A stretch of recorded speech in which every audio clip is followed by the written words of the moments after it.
श्री गुरु चरण सरोज रज निज मन मुकुर सुधारी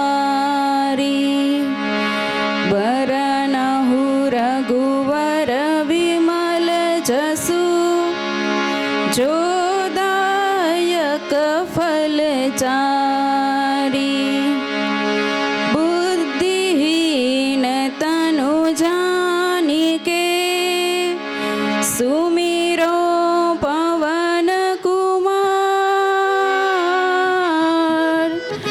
बल बुद्धि विद्या देहु मोहि अरहु कलेश विकार।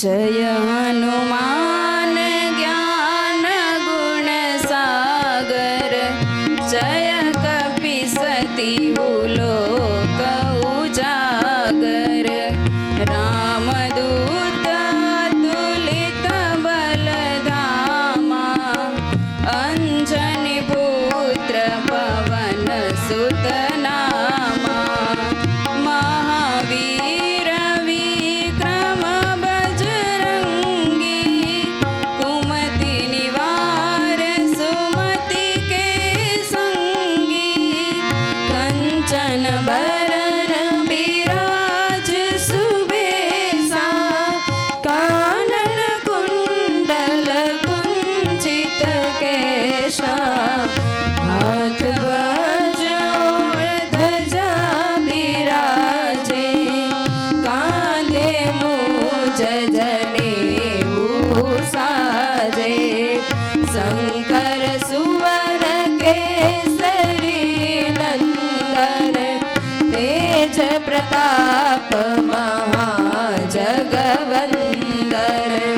विद्यावान गुणी अति चातुर राम काज करिबे को आतुर प्रभु चरित्र सुनिबे को रसिया राम लखन सीता मन बसिया सूक्ष्म रूप धरि सियहि दिखावा विकट रूप धरि लंक जलावा भीम रूप धरि असुर संहारे रामचंद्र के काज सवारे लाए सजीवन लखन जियाए श्री रघुवीर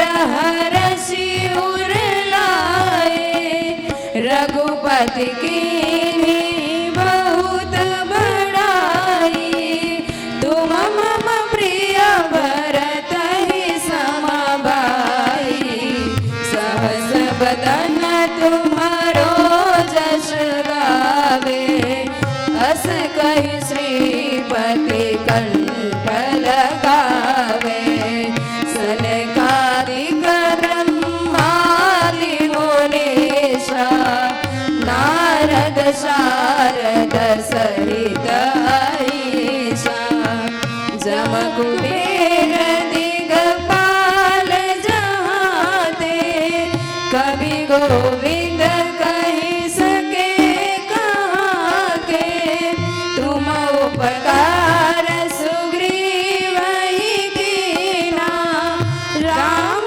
मिलाय राजपद दीना तुमरो मंत्र विभीषण माना लंकेश्वर भय सब जग जाना जुग सा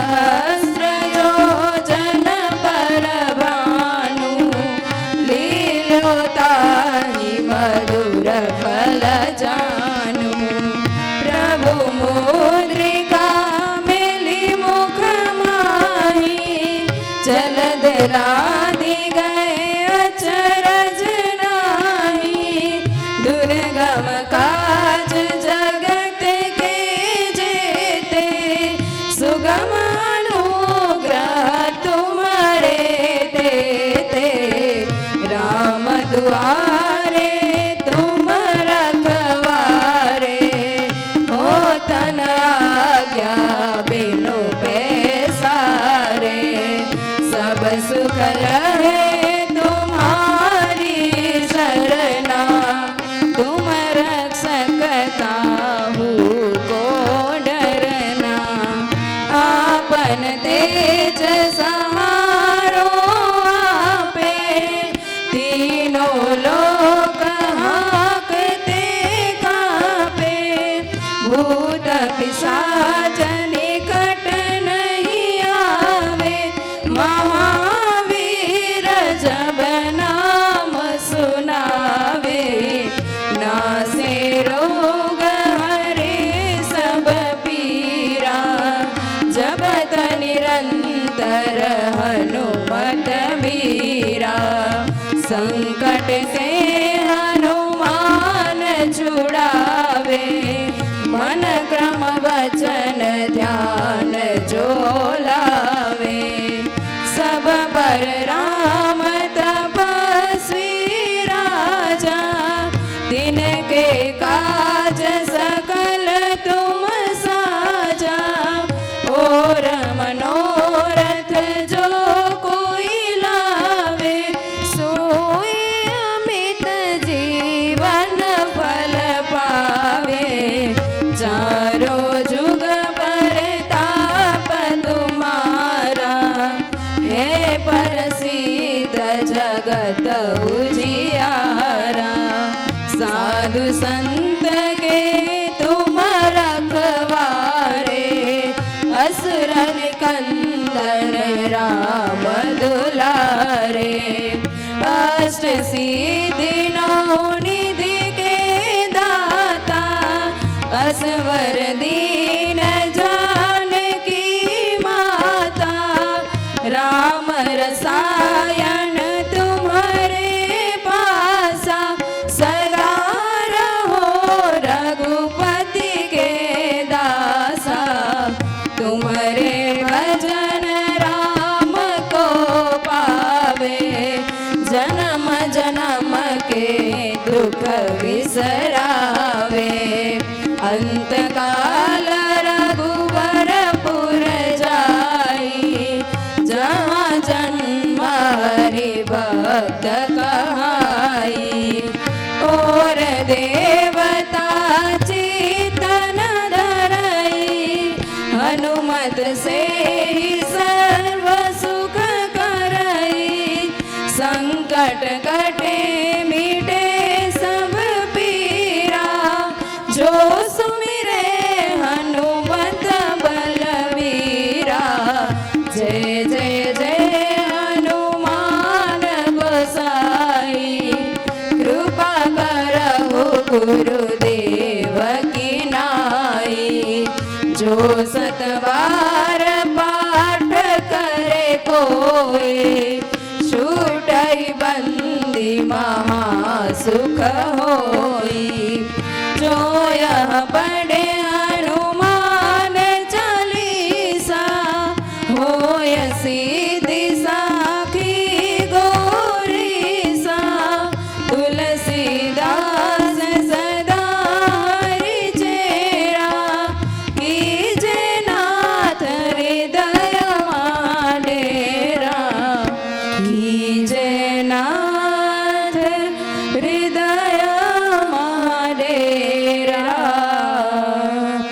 पवन तनया संकट हरन, मंगल मूर्ति रूप, राम लखन सीता सहित, हृदय बसहु सुरहु। सियावर रामचंद्र की जय, पवन सुत हनुमान की जय, बोलो भाई सब संतन की जय।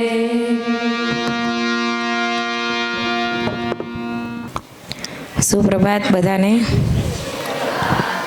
આજે આપણી વચ્ચે આપણા શાળાના સંવાહક ટ્રસ્ટી શ્રી અને સૌના લાડીલા એવા નરોત્તમ દાદા ઉપસ્થિત છે, ત્યારે કહેવાનું મન થાય કે ભારતની સ્વતંત્રતાની લડતમાં ખાદી એ કોઈ માત્ર વસ્ત્ર નહોતું, પરંતુ સ્વાભિમાન, સ્વાવલંબન અને સ્વદેશી ભાવનાનું પ્રતીક હતું. તો આજે એવી જ રીતે હું શાળાની જ વિદ્યાર્થીની બેન એવી પરમાર પલકબેનને વિનંતી કરું કે દાદા છે એમનું ખાદીના રૂમાલ અને પુસ્તક દ્વારા છે એ સન્માન કરશે પલકબેન. અને નીરજભાઈને વિનંતી કરું કે આપણને દાદાનો વિશેષ પરિચય છે એ આપશે. નીરજભાઈ. ગુરુ બ્રહ્મા ગુરુ વિષ્ણુ ગુરુદેવ મહેશ્વર ગુરુ સાક્ષાત પરબ્રહ્મ તસ્મૈ શ્રી ગુરુવે નમઃ. આપણે સન્માનને જોરદાર તાળીઓથી વધાવશું. આજે આપણી પ્રાર્થના સભામાં આપણા કુટુંબના મોભી કહેવાય ને કે જે કુટુંબના મોટા હોય તેવા કુટુંબના મોભી અને જ્ઞાનના વટવૃક્ષ સમાન, ઘેઘોર વડલા સમાન દાદા છે આપણી વચ્ચે ઉપસ્થિત છે. શાળાના નિયામક શ્રી ભીમસિંહભાઈ કરમૂર, દક્ષાબેન, મનસ્વીબેન અને શાળાના તમામ શિક્ષક મિત્રો અને આપ સૌ વિદ્યાર્થીઓ. આપણે દાદાને જાણીએ છીએ ને? હા કે ના? તો દાદાનું પૂર્ણ નામ એટલે નરોત્તમભાઈ કાકુભાઈ પલાણ. એમના વિશે આપણે માત્ર એટલું જ જાણીએ છીએ કે એમણે ઇતિહાસકાર અને ઇતિહાસ પર પુસ્તકો લખ્યા છે. તો શું તમને ખબર છે કે એમને 5થી પણ વધારે એવોર્ડો પ્રાપ્ત થયા છે? ખબર છે? ના. હમણાં જ 28 તારીખ એટલે કે 18 મે 1935ના પોરબંદરમાં રાણા ખીરસરામાં જન્મેલા એવા નરોત્તમ પલાણ દાદાને હમણાં જ એક તાજેતરમાં એવોર્ડ મળેલો છે. કયો કોઈને ખબર છે? જૂનાગઢની રૂપાયતન સંસ્થા દ્વારા નરોત્તમ વંદના કાર્યક્રમ છે યોજાયેલો હતો.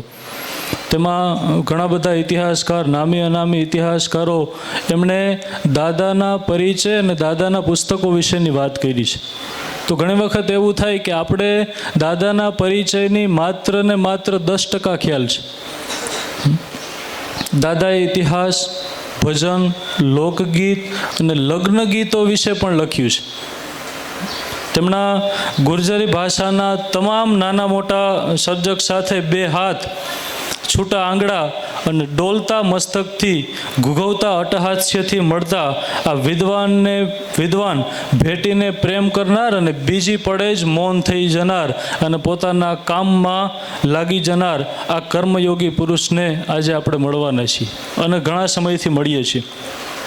સોરઠના કણ કણમાં વસેલી અનેક વિસરાઈ ગયેલી સ્મૃતિઓ અને કાળની થપાટો સામે પણ અડીખમ રહેલી સાહિત્ય અને સમાજ દર્પણની કેટલીય વાતો કે જે વર્ષોથી બહોળા જનસમુદાય સુધી જેમની કસુંબલ કલમે છે એ લોકોના અને સમાજમાં પહોંચી છે, તેવા નરોત્તમ પલાણ દાદાનું આપણે અહીંયા સ્વાગત કરીએ છીએ.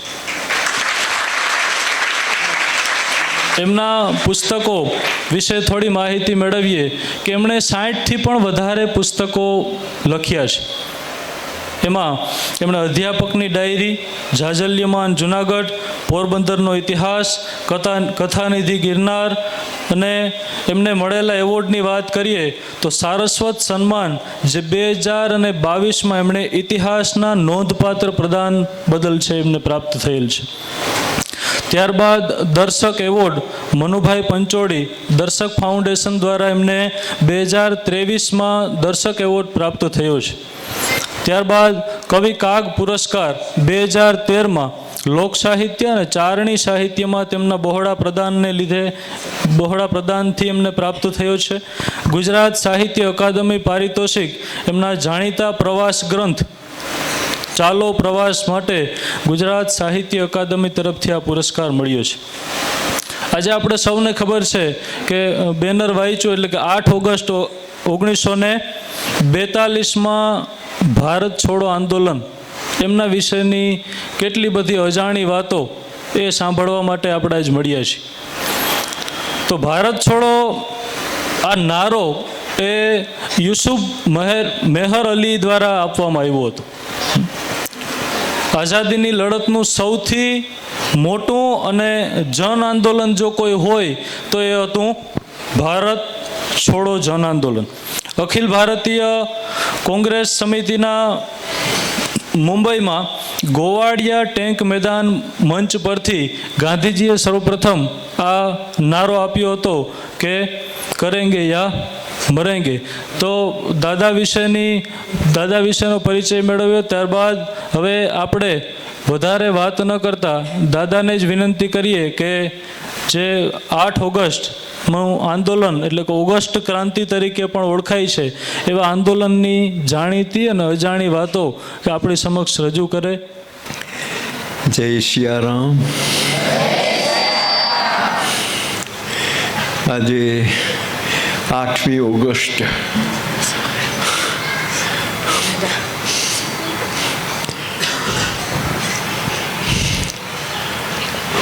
આપણા દેશનો સૌથી મોટામાં મોટો ક્રાંતિકારી અહિંસક ક્રાંતિનો દિવસ છે.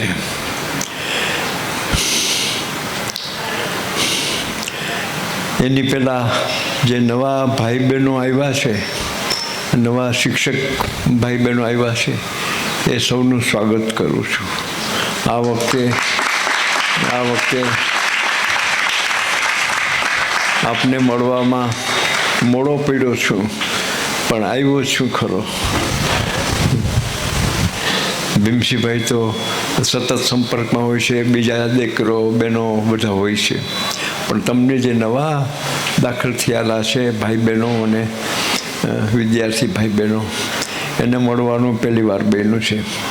એટલે ખુશ છું, તમારાથી પ્રસન્ન છું. ખાસ કરીને શનિવારે તમે હનુમાન ચાલીસા બોલ્યા, એ તો બહુ જ સરસ, બહુ જ સરસ. હનુમાન ચાલીસા શું કામ નામ પડ્યું? તો કે એમાં 40 સાખીઓ છે, માટે 40 માટે ચાલીસા. અને હનુમાનજીના પરાક્રમોનું વર્ણન છે. આગળ એક દોહરો છે, પાછળ બીજો દોહરો છે, 2 દોહરા અને વચ્ચે 40 સાખીઓ. બહુ જ સરસ, બહુ જ સરસ. આપણી ભીમસિંહભાઈને અને આપણા શિક્ષક મિત્રોને જેટલા ધન્યવાદ આપીએ એટલા ઓછા છે કે શનિવારની પ્રાર્થનામાં આપણે હનુમાન ચાલીસા રાખી અને જુદા જુદા દિવસે જુદી જુદી પ્રાર્થનાઓ ગોઠવી છે. બહુ જ સરસ. આજે આપણે આપણા દેશની જે આઝાદીની ચળવળ થઈ, એ તો આઝાદીની ચળવળ તો 1900થી શરૂ થયેલી છે. આમ તો 1857નો બળવો થયો અથવા તો વિપ્લવ થયો ત્યારથી એ શરૂ છે. એટલે 1857થી 1947 લગભગ 90 વર્ષ આપણો દેશ અંગ્રેજો સામે લડ્યો કે અંગ્રેજો જાઓ, અંગ્રેજો જાઓ. અંગ્રેજો જો હટે તો આપણો દેશ સ્વતંત્ર થાય. આજે આપણે સ્વતંત્ર છીએ, પણ ઘણાને એમ લાગે છે કે આ સ્વતંત્રતા એ આપણને સ્વચ્છંદ બનાવી દીધા. અનુશાસન જે હોવું જોઈએ એ આપણામાં નથી રહ્યું. એટલે આપણે અત્યારે પ્રયત્ન કરીએ છીએ કે આપણા દેશના છોકરા છોકરીઓ બહાદુર બને, નીતિમાન બને, પ્રામાણિક બને. પોતાને 45 મિનિટનું કામ સોંપવાનું હોય તો એ 44 મિનિટે ન કરે, 45 મિનિટે જ પૂરું કરે, ક્યાંય કામ ચોરી નહીં. એટલે આજે પ્રામાણિકતાની સૌથી વધારે જરૂર છે. તમારે ભણવાનું છે તો 45 મિનિટ તમારું ધ્યાન ભણવામાં જ હોવું જોઈએ. જેટલા પીરિયડ હોય એટલા પીરિયડ એમાં જ. એટલે આપણે આપણા કર્તવ્યમાં સંપૂર્ણપણે ધ્યાન આપીએ તો આપણા દેશનો ઉદ્ધાર થાય. જો ચીન કેટલું આગળ વધ્યું. ચીનનો એક નાનકડો છોકરો પણ પોતાનો સમય ગુમાવતો નથી. રમવા ટાણે રમવાનું, ભણવા ટાણે ભણવાનું, ઘરનું કામ કરવા ટાણે ઘરનું કામ કરવાનું. એમ માની ન લેતા કે એને ઘરનું કામ કરવાનું નથી. એને માતા પિતા છે, એને એના કુટુંબ સાથે રહેવું પડે છે, ફરજ અદા કરવી પડે છે. આમ આપણા દેશમાં પણ છે. આપણા દેશમાં ફરક શું છે? આપણે જુદા જુદા ધર્મો પાડીએ છીએ. મોટો ભાગ હિન્દુ ધર્મ પાડે છે, થોડાક મુસલમાન ધર્મ પાડે છે, એના કરતાં થોડાક ખ્રિસ્તી ધર્મ પાડે છે, 2% જેટલા યહૂદીઓ પણ છે. તો આ બધા, અને હિન્દુ ધર્મમાં પણ તમે જુઓ, શૈવ છે, શાક્ત છે, વૈષ્ણવો છે. વૈષ્ણવોમાં પણ સ્વામિનારાયણવાળા છે, હવેલીવાળા છે. તો આપણા દેશમાં ફાટા બહુ છે, જ્ઞાતિઓ બહુ છે, જાતિઓ બહુ છે. એટલે આપણે તરત એને એક રાખી શકતા નથી. ગાંધીજીએ બહુ પ્રયત્ન કર્યો, અને ગાંધીજીના કેન્દ્રમાં જ આજે 8મી ઓગસ્ટ આપણા દેશનો સૌથી મોટામાં મોટો ક્રાંતિકારી દિવસ છે. ક્રાંતિકારી આંદોલન છે. 42માં એવું આંદોલન થયું કે લગભગ આખા હિન્દુસ્તાનના ગામડે ગામડે એ આંદોલનો જ્વાળા ઉઠી, જ્વાળા વ્યાપી. પરિણામે 5 વર્ષ પછી 1947માં આપણો રાષ્ટ્રધ્વજ ઉપર ચડ્યો અને અંગ્રેજોનો યુનિયન જેક નીચે ઉતર્યો. તો આની પછવાડે કોણ સૌથી મોટું જવાબદાર હતું? તો કે ગાંધીજી. અને ગાંધીજીના જીવનમાં કોણ સૌથી મોટામાં મોટું આંદોલન હતું? 8મી ઓગસ્ટ. હમણાં નીરજભાઈએ કીધું ને કે ઓગસ્ટ ક્રાંતિ પણ આને કહેવામાં આવે છે. શું કામ ઓગસ્ટ ક્રાંતિ કહેવામાં આવે છે? તો કે ઓગસ્ટ મહિનામાં થઈ માટે 8મી ઓગસ્ટ એની તારીખ, 8મી ઓગસ્ટ 1942. હવે 8મી ઓગસ્ટ 1942ના દિવસે શું થયું? નીરજભાઈએ તો કીધું કે આ ગાંધીજીએ જાહેર કર્યું. તો એવું ખરેખર બન્યું છે આપણા દેશમાં? તો કે જુઓ, પહેલાં તો આપણે ગાંધીજીને જરાક ટૂંકમાં સમજી લઈએ કે ગાંધીજી જીવા કેટલું. તો કે જન્મ એનો પોરબંદરમાં થયો, 7 વર્ષ પોરબંદરમાં રહ્યા. માત્ર જીવનના 7 જ વર્ષ એ પોરબંદરમાં રહ્યા. પછી એના બાપુજીની બદલી થઈ રાજકોટ. એટલે આખું કુટુંબ રાજકોટ રહેવા આવ્યું. એટલે 7 વર્ષ ત્યાં અને 17 વર્ષ રાજકોટમાં રહ્યા. 17 વર્ષ જે રાજકોટમાં રહ્યા એમાં શું કામ થયું? તો કે ભણ્યા. લગ્ન પણ ત્યારે જ થયા. ત્યારે નાની ઉંમરમાં લગ્ન થઈ જતા. અને ભાવનગર પણ ભણવા ગયા મેટ્રિક પછી, અને પછી બેરિસ્ટર થવા લંડન પણ ગયા. તો આ કુલ 7 વર્ષ 17 વર્ષમાં બન્યું. 7 વર્ષ પોરબંદરના, 17 વર્ષ રાજકોટના. પણ ગાંધીજી આવ્યા બેરિસ્ટર થઈને, પણ ગામમાં ક્યાંય રાજકોટમાં કે બોમ્બેમાં કે જામનગરમાં કે ક્યાંય મોટા અમદાવાદમાં કે ક્યાંય એની વકીલાત ન ચાલી.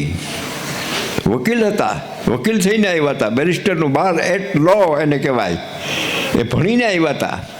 પણ એની વકીલાત ન ચાલી. એમાં એને પોરબંદરનો એક મહેમાન ઝવેરી બંગલો, ઝવેર સાહેબ, દાદા અબ્દુલ્લા મદદે આવ્યા કે મિસ્ટર M.K. ગાંધી. ત્યારે હજી મહાત્મા નહોતા બન્યા, એટલે એનું નામ હતું M.K. ગાંધી. તો ગાંધીજી ગુજરાતી લખતા તો M.K. ગાંધી, મોહનલાલ કરમચંદ ગાંધી. એ કે M.K. ગાંધી ગુજરાતીમાં ન લખાય, એ અંગ્રેજીમાં લખાય. M.K. ગાંધી એ ગુજરાતીમાં લખાય. એટલે કે તમે મારી કંપની જે છે દક્ષિણ આફ્રિકામાં, એની મદદ કરવા આવી શકો? તો ગાંધીજીને તો અહીંયા ધંધો ચાલતો નહોતો. પાછા લગ્ન થઈ ગયા હતા. લગ્ન થઈ ગયા હતા એટલા નહીં, 2 છોકરાના બાપ પણ હતા. તો ગાંધીજી કીધું કે આપણે કંઈ કમાવું તો જોઈએ. એટલે એની હા પાડી કે હું તૈયાર છું. એટલે ગાંધીજી 25 વર્ષની ઉંમરે રાજકોટથી દક્ષિણ આફ્રિકા ગયા. દક્ષિણ આફ્રિકામાં કુલ 22 વર્ષ રહ્યા. જુઓ, 7 વર્ષ પોરબંદરમાં, 17 વર્ષ રાજકોટમાં, અને પછી 22 વર્ષ દક્ષિણ આફ્રિકામાં. ગાંધીજી પાસે આવ્યા ત્યારે એની ઉંમર કેવડી હતી? 57 વર્ષની. પાછા 1915માં પાછા આવ્યા. 22 વર્ષ ત્યાં શું કર્યું?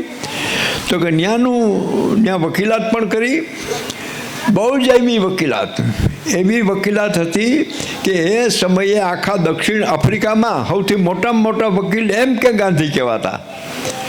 અને એ વખતનો કસ્તુરબાનો અને ગાંધીજીનો ફોટો જુઓ તો નેકટાઈ પહેરી છે, સૂટ પહેર્યું છે મૂંઘામાં મૂંઘું, અને કસ્તુરબાએ એવી સાડી પહેરી છે કે જેની કલ્પના પણ ના આવે આપણને. બહુ જ પૈસાદાર હતા, બહુ જ કમાતા હતા, અને સારી એવી દામના હતી. 22 વર્ષમાં ગાંધીજીને સૌથી ભયંકર અનુભવ થયો એ કેનો અનુભવ થયો? રંગભેદનો. તમે જુઓ, આજે આપણી પાસે રંગભેદ નથી, પણ ત્યારે રંગભેદ હતો. રંગભેદ એટલે શું? યુરોપિયન લોકો ધોળા છે, આપણે ઘઉંવર્ણા છીએ, અને આફ્રિકાના લોકો કાળા છે. તો યુરોપિયન લોકો એમ માનતા કે અમે જ સર્વશ્રેષ્ઠ છીએ, ઘઉંવર્ણા અને કાળા નહીં. એટલે અમારા રાજ્યમાં કોઈ પણ કાળો માણસ કે ઘઉંવર્ણો માણસ ફર્સ્ટ ક્લાસમાં મુસાફરી ન કરી શકે, અમે જ કરી શકીએ. આ યુરોપિયન પ્રજાનો દોડ હતો. આજે પણ છે. આજે પણ તમે લંડનમાં જાઓ તો તમને અમુક હોટલોમાં પ્રવેશ ન મળે, કારણ કે તમે ઇન્ડિયન છો, તમે ઘઉંવર્ણા છો. એટલે રંગભેદ. તો ગાંધીજીને રંગભેદનો અનુભવ શું થયો? એક ટ્રેનમાં મુસાફરી કરતા હતા, ફર્સ્ટ ક્લાસની ટિકિટ હતી, પોતે મોટા બેરિસ્ટર છે, અને સૂટ પહેરીને બેઠા છે, છતાંય ગાર્ડ આવ્યો, ટીટી આવ્યો ને એને કીધું કે ભાઈ તમારે તો આ કમ્પાર્ટ ખાલી કરવો પડશે. તો કેમ? તો કે એક યુરોપિયન કુટુંબ અહીંયા આવી રહ્યું છે. એટલે ગાંધીજીએ આમ બતાવ્યું કે ભાઈ મારી ટિકિટ એ ફર્સ્ટ ક્લાસની છે. તો કે ફર્સ્ટ ક્લાસની હોય કે ન હોય, તું કાયડો છો ને, તું ઘઉંવર્ણો છો ને. ગાંધીજીએ જીદ કરી તો શું થયું? એનો સામાન અને ગાંધીજીને પોતાને પ્લેટફોર્મ ઉપર નાખી દેવામાં આવ્યા. આવું અપમાન. એનો સામાન પણ પિટોરિયા નામના રેલવે સ્ટેશને ફેંકી દેવામાં આવ્યો, ગાંધીજીને પણ ધક્કો મારીને ઉતારી દેવામાં આવ્યા. હવે તમે વિચાર કરો, 24-25 વર્ષનો જુવાન માણસ, ધગધગતું લોહી, એ અપમાન સહન કરે? એટલે ગાંધીજીના મનમાં થયું કે મારે આ મનુષ્ય જાતિમાં જે રંગભેદ છે એને પહેલો કાઢવો જોઈએ. મારે રંગભેદને પહેલો કાઢવો જોઈએ. આ કાળા ગોરાના જે ભેદ છે એ બરાબર નથી. મોટામાં મોટું દક્ષિણ આફ્રિકામાં જે ટર્નિંગ પોઈન્ટ કહેવાય એ આ છે કે ગાંધીજીનું અપમાન કરવામાં આવ્યું, એને પિટોરિયા રેલવે સ્ટેશન ઉપર ધક્કો મારીને નીચે પાડી નાખવામાં આવ્યા પ્લેટફોર્મ ઉપર, અને ગાંધીજી એવો વટનો કટકો કે આખી રાત પ્લેટફોર્મ ઉપર બેઠા રહ્યા આમ કરીને કે કોઈ અધિકારી આવે છે કે નહીં, ને કે કાલે આનો કેસ કરું. પોતે તો મોટા વકીલ હતા, જાણતા હતા અંગ્રેજી લોને, અંગ્રેજી લોને જાણતા હતા. એટલું જ નહીં, ગાંધીજી પહેલો ઇંગ્લેન્ડમાં પણ, આપણા દેશમાં નહીં, ઇંગ્લેન્ડમાં પણ એવો વકીલ હતો જે ગ્રીક લો પણ જાણતો હતો. કારણ કે એમ માને છે કે લો શબ્દ મૂળ ગ્રીક છે, ગ્રીકમાંથી અંગ્રેજ લોકો પાસે આવ્યું, અને અંગ્રેજ લોકો પાસેથી આજે ખાસ કરીને શિક્ષક ધ્યાન ઉપર મૂકું કે તમે BA લખો છો, પણ LLB કેમ લખાય છે? તો કે LL ભેગા છે, પછી મીંડું છે, પછી B છે. BAમાં B પાસે મીંડું ને A પાસે મીંડું, એટલે બેચલર ઓફ આર્ટ. પછી BCom તો બેચલર ઓફ કોમર્સ, પણ LLB એટલે બેચલર ઓફ લોઝ. ત્યાં લોઝ આગળ છે, એટલે એને બહુવચનથી બોલાવવામાં આવ્યું છે. કાયદો એમ ન બોલાય, કાયદાઓ કહેવાય. એટલે ડબલ L છે, અને ડબલ L છે ને આગળ છે, અને પછી મીંડું છે, ને પછી B છે. LLB એમ 3 જુદા નથી, LL ભેગા છે અને B જુદું છે, કારણ કે કાયદો બહુવચનમાં જ બોલાય. ગ્રીક નિયમ છે, 2,000-3,000 વર્ષ જૂનો ગ્રીક નિયમ છે. તો ગાંધીજી એ જમાનામાં ગ્રીક લો પણ જાણતા હતા. એટલે ગાંધીજીની સામે વકીલાતમાં ઊભી શકે એવો કોઈ માણસ હિન્દુસ્તાનમાં તો નહોતો, પણ ઇંગ્લેન્ડમાં પણ નહોતો. અને ગાંધીજી તો અહીંયા પડ્યા છે પ્લેટફોર્મ ઉપર, એનું અપમાન કરવામાં આવ્યું છે, એને ફર્સ્ટ ક્લાસની ટિકિટ હોવા છતાંય ટ્રેનમાંથી ઉતારી દેવામાં આવ્યા છે.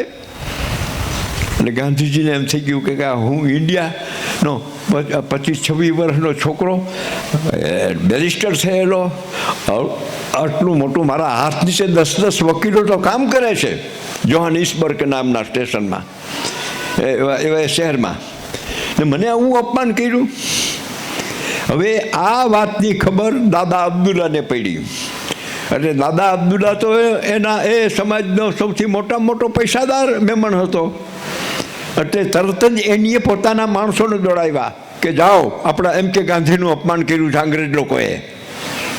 અંગ્રેજ લોકોએ આપણા એમ કે ગાંધીનું અપમાન કર્યું છે. એટલે વાંથી એક માણસ આવ્યો ને વાંથી મોટર લઈને એક ગાડી આવ્યો ને વાંથી આમ આવ્યો ને ટ્રેન આવી, એમાં બીજા ઉતરાને ગાંધીજીને વિનંતી કરી કે ચાલો. તો કે નહીં, આનો જવાબ લ્યો આ સ્ટેશન માસ્ટર પાસેથી.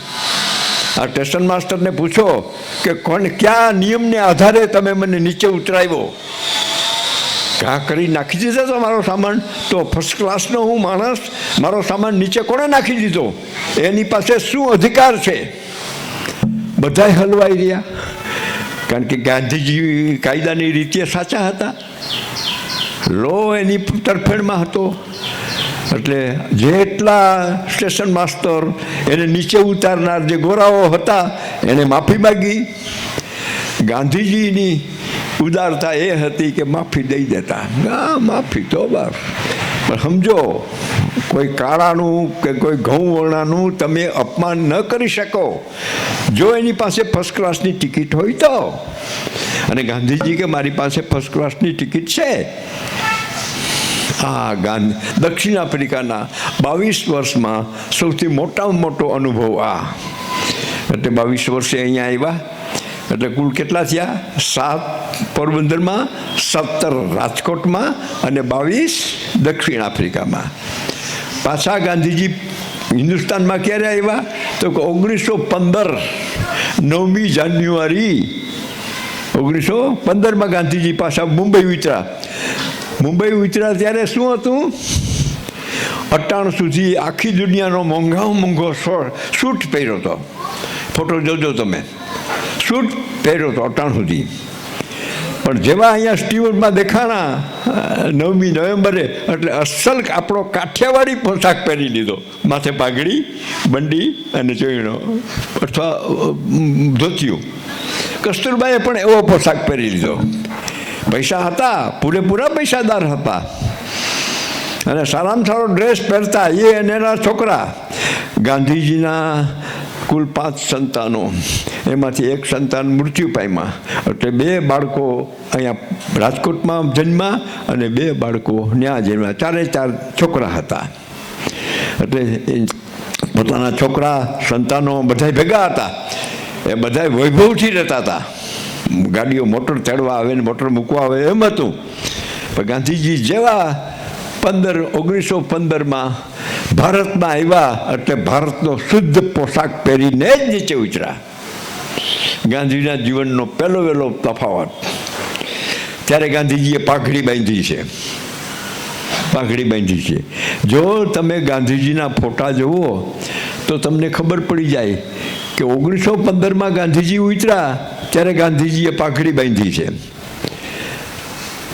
પછી 1917માં અમદાવાદમાં ગાંધીજી સાબરમતી આશ્રમની સ્થાપના કરી ત્યારે એની ટોપી પહેરી છે, ખાદીની ટોપી પહેરી છે. અને જ્યારે આઝાદી મળી ત્યારે તો એક પહોંચ્યું માથે ટકોટાઓ. જુઓ ગાંધીજીના પોશાકમાં ફેર કેમ પડી ગયો? વાં સુધી યુરોપિયન પોશાક હતો, પાછા આવ્યા ત્યાર સુધી. જેવા ભારતના ઉતરા કે તરત ભારતીય પોશાક. પછી પાઘડીમાં આવી કે આ પાઘડીમાંથી તો 20 ટોપીઓ બને. હું જે પાઘડી પહેરું છું એમાંથી તો 20 ટોપીઓ બને, એટલે કે આજથી હું ટોપી પહેરીશ. પછી સફેદ ટોપી. આપણા દેશમાં હજી પણ ક્યાંક સફેદ ટોપી દેખાય છે ને, એ ગાંધીજીએ શરૂ કરી આવેલી છે. આજે પણ ગામડામાં આપણા માતા પિતા સફેદ ટોપી પહેરતા છે. પછી શું થયું? પછી ગાંધીજી તો આખા દેશમાં ફરતા રહ્યા હતા. એમાં મદ્રાસ પાસે એક ગામમાંથી નીકળ્યા તો ગામમાં એક ઝૂંપડું હતું. કે ઝૂંપડામાં કે આમાં કોણ રહીએ છે? તો કે બે બહેનો રહીએ છે. તો કે જરાક બહાર બોલાવો ને. એટલે ગાંધીજી બેઠા અને ડોશીમાં બહાર આવ્યા. તો કે માં, તમે એકલા જ રહ્યો છો? ગાંધીજીને આપણા સમાજ સમજવો છે. આપણો સમાજ શું છે એ એને સમજવો છે. એટલે એના ગરીબમાં ને ગરીબમાં ગરીબ હોય એની મુલાકાત લઈએ છે. તો ઓલી કે અમે મા દીકરી બે જ જણા છીએ. તો કે તમારી દીકરીને બોલાવો. પણ દીકરી ઝૂંપડીમાંથી બહાર નથી નીકળતી. ગાંધીજી કે કેમ આમ છે? એની માને હું કહું છું કે દીકરીને બોલાવો, તો દીકરીને કેમ નથી બોલાવતા? એટલે મા પોતે ઝૂંપડામાં ગઈ. આ ખરેખર હું ઘટના બની એ જ તમને વાત કરું છું. કોઈ વાર્તા કે નવલકથા નથી કરતો. જે વાસ્તવિક ઘટના બની છે એ જ કહું છું. મુદુરામ એમ નામનું ગામ છે. એ દક્ષિણ આફ્રિકાનું ગામ, દક્ષિણ ભારતનું ગામ છે, મદ્રાસનું. એટલે હું નામ મને બરાબર યાદ નથી રહેતું. પછી ડોહીમાં ઝૂંપડામાં ગયા અને પેલી દીકરી બહાર આવી. ગાંધીજી જોઈ રહ્યા કે આ કેમ આમ થયું. એટલે કે બેટા, તારી બા ક્યાં? તો કે અંદર ઝૂંપડામાં છે. તો કે એને બોલાવો. પણ બોલાવે નહીં. ગાંધીજીને લાગ્યું કે આમાં કંઈક રહસ્ય છે. ચાલાક માણસ હતો, હોશિયાર માણસ હતો. પછી ઓલાએ કીધું કે બાપુ, એ બે ભેગા નહીં આવે. તો કાં? તો કે એ બે વચ્ચે પહેરવાની એક જ સાડી છે. બોલો, આપણા દેશની ગરીબીનો વિચાર કરો. આપણે આજે ગમે એવા કપડાં પહેરીએ છીએ અને ઘરે તો આપણા કપડાની કેટલી જોડીઓથી કબાટ પડી ભાંગો હોય છે, તો આપણે નવી નવી જોડી સીવડાવ્યા રાખીએ છીએ. હમણાં જન્માષ્ટમી આવશે એટલે એક જોડી વધારે સીવડાવશું. તો કોઈ દી એમ વિચાર કર્યો કે આપણા દેશનું એક કુટુંબ એવું છે કે જેની મા અને દીકરી વચ્ચે એક જ સાડી છે. જો મા ગામમાં કે કંઈ બહાર નીકળે તો એ સાડી પહેરી નીકળે, દીકરી અંદર કપડાં વિનાની રહે. અને જો દીકરી સાડી પહેરી નીકળે તો મા અંદર એમ રહે. ગાંધીજીએ કીધું કે આ ટોપી ને જભ્ભો ને લેંઘો ને નહીં. મારા દેશની એક મા દીકરી એક સાડીથી ચલાવે ને હું આટલા કપડાં કેમ પહેરી શકું? પોતાની રહેઠાણમાં આવ્યા એટલે ટોપી કાઢી નાખી, જબ્બો ઉતારી નાખ્યો, લેંઘો કાઢી નાખ્યો, એક ધોતરી પહેરી. 1941 ઘટના બની. 21થી ગાંધીજી જીવા ત્યાં સુધી માત્ર એક જ ધોતરી જ પહેરી. એક ધોતી ઉપર આખી જિંદગી નહીં. મારા દેશની એક સ્ત્રીને માત્ર એક જ સાડી છે તો હું 2-4 કપડાં કેમ પહેરી શકું? એનો દેશ પ્રેમ જુઓ. ગાંધીજી જેવો દેશ પ્રેમ છેલ્લા 1000 વર્ષમાં આખી દુનિયામાં કોઈ નાગરિકનો પોતાના દેશ પ્રત્યે નથી થયો. ગાંધીજી પોતાના દેશ ઉપર મરતા હતા કે મારો દેશ, મારો દેશ, મારો દેશ આગળ વધે, મારા છોકરા, મારી છોકરીઓ આગળ વધે, એ ભણે, હોશિયાર થાય, એ બીજાની બાજુમાં રહેતા પડોશીઓની કદર કરે. પોતે એક રોટલો ખાય છે તો અડધો બાજુમાં દઈ દે, કોઈનું જૂઠવું તો ન લઈએ, પણ પોતાની થાળીમાં હોય એ ગરીબ માણસને દઈ દે. ગાંધીજીનું જીવન તો જુઓ. હવે આના ભેગો એક નાનકડો સરસ પ્રસંગ છે એ કહી દઉં, પછી 42ની ક્રાંતિ વિશે વાત કરું. ગાંધીજી એક જ કપડું પહેરે છે, શિયાળો, ઉનાળો, ચોમાસું. એટલે એની પત્ની કસ્તુરબા એ બહુ મોટી પ્રેમમાં પ્રમાણ હતી. બે પતિ પત્ની વચ્ચે બહુ બનતું. ગાંધીજી કસ્તુરબા વિના ન રહીએ અને કસ્તુરબા ગાંધીજી વિના ન રહીએ, એવા પતિ પત્ની વચ્ચે પ્રેમ હતો. એટલે કસ્તુરબાએ એનો એક જન્મદિવસ હતો ત્યારે કસ્તુરબાએ માગ્યું કે બાપુ એક વસ્તુ, જન્મદિનનો આજ તમારો જન્મદિન છે તો માગું? તો ગાંધીજી કે હા માગ માગ કસ્તુર. તો કે બાપુ તમે એક જ ધોતિયું પહેરો છો, શિયાળો, ઉનાળો, ચોમાસું, એ જ ઓઢો, એ જ પહેરો, એમ કેમ ચાલે? આજથી 2 વસ્ત્ર રાખો. કસ્તુરબાઈએ ગાંધીજીના જન્મદિવસે માગણી કરી કે મને તમારા બર્થડેની કંઈક ગિફ્ટ આપો. અને શું ગિફ્ટ? તો કે તમે એક ધોતિયું પહેરો છો ને એટલે બે રાખો, એક ઉપર ને એક નીચે. ગાંધીજી કે અચ્છા. પણ એ ડોહાએ શું કર્યું કે રૂમ ઓયડીમાં ઝૂંપડીમાં તો પોતે બે જ હતા, ધોતિયું કાઢી નાખ્યું, હરખું માપ કર્યું, બે કટકા કર્યા.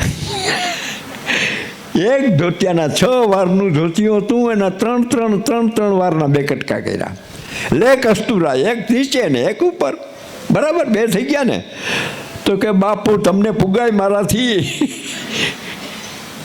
તમે જુઓ ગાંધીજીનો ત્યાગ જુઓ. કોઈ વિચાર તો કરો કે બાકીના 30 વર્ષ એ માણસ એક જ કપડાં ભરી રહ્યો દેશને માટે. તો ગાંધીનું પલ્લું વધારે થાય. ગાંધી જેટલો દેશ પ્રેમ કોઈનો ન થાય.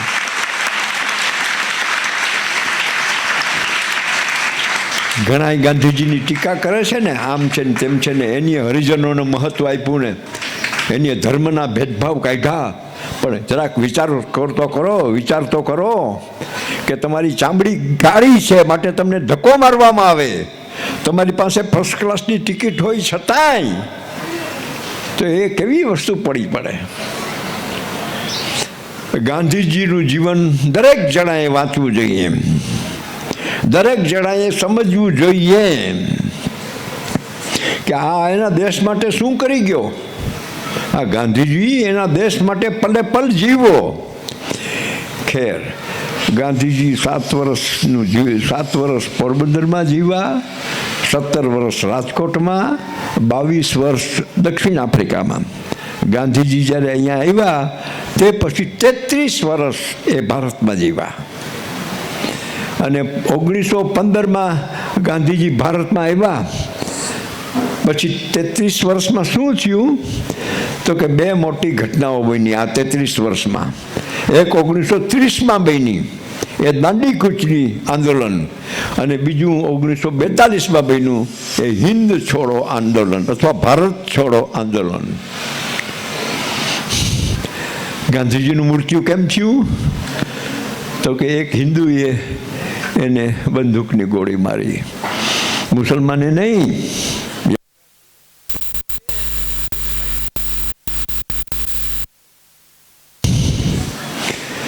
ત્યાં શું હતું?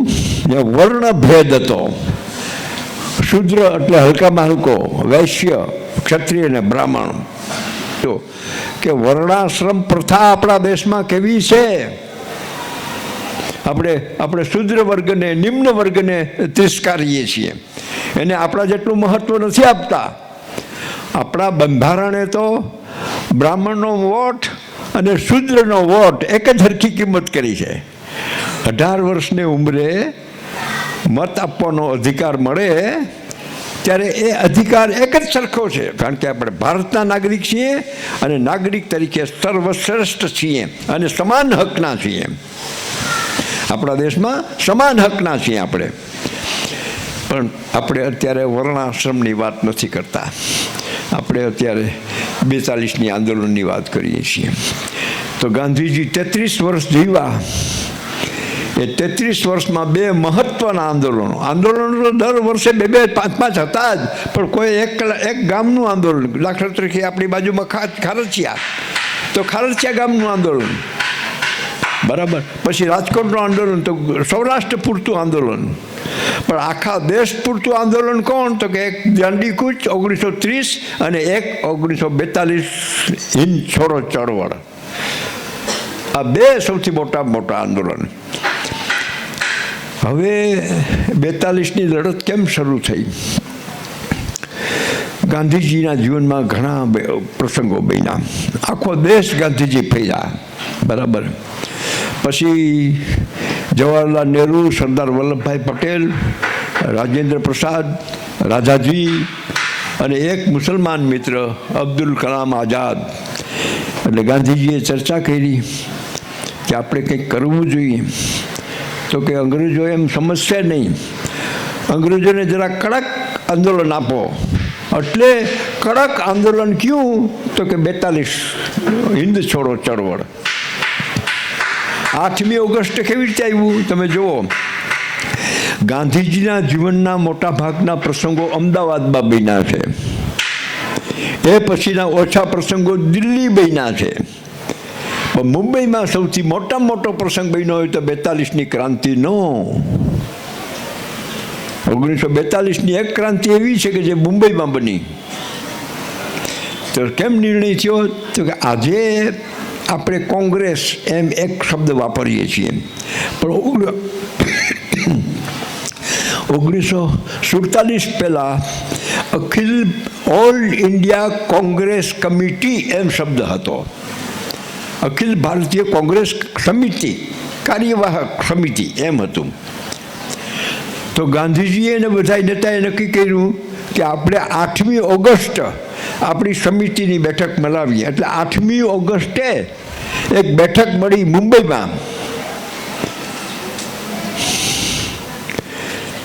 એમાં આ બધા સભ્યો હતા કારોબારીના, અને નિર્ણય કર્યો કે આવતીકાલથી એટલે કે 9મી ઓગસ્ટથી આપણે હિન્દ છોડો ચળવળ ચાલુ કરવી.